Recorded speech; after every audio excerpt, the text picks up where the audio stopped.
Have you ever said something along the lines of, what do I have to do to get this miracle? What do I have to do to get to the breakthrough?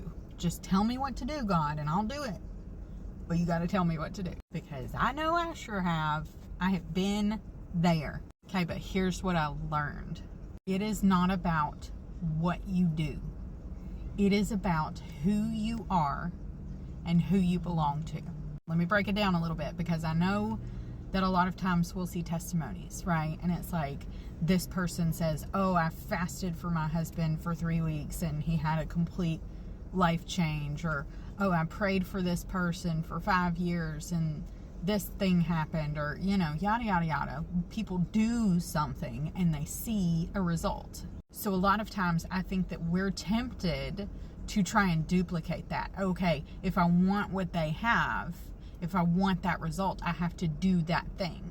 But that's called a formula, and God does not work in formulas. If you look at the Bible, there were multiple people that Jesus healed with the same kinds of illnesses. He healed multiple blind people. He healed multiple people with leprosy. He healed multiple paralyzed people.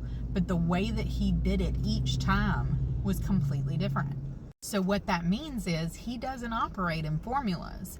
And for us, that can be frustrating, because we feel like we're chasing a moving target, right? Like he just keeps moving the needle and we can't figure out how to get there. And I once had someone say to me, there is no magic button that you can push to get a miracle.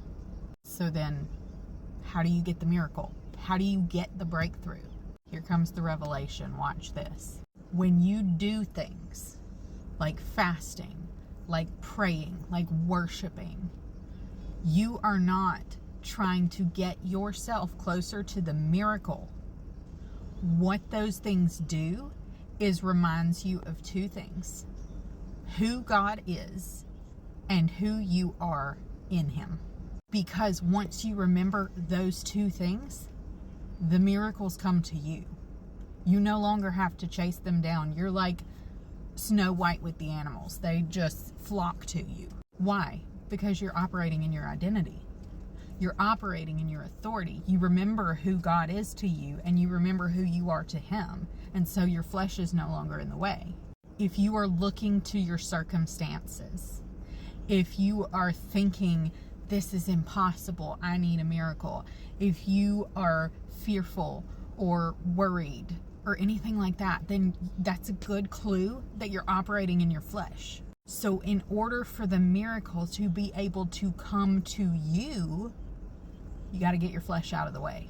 If you are chasing after the miracle, if you are trying to do something to get to the miracle, chances are you'll never catch it. But if you are intentional and disciplined and dedicated to remembering who God is and who you are, the miracle is bound to come to you at some point. So don't focus anymore on what you're doing. Focus on who you are and who God is. And if you need help with that because you don't have a clue who you are in Christ, and you don't have a clue who God really is, you just know what you've heard about him in church, then I've got a resource that can help.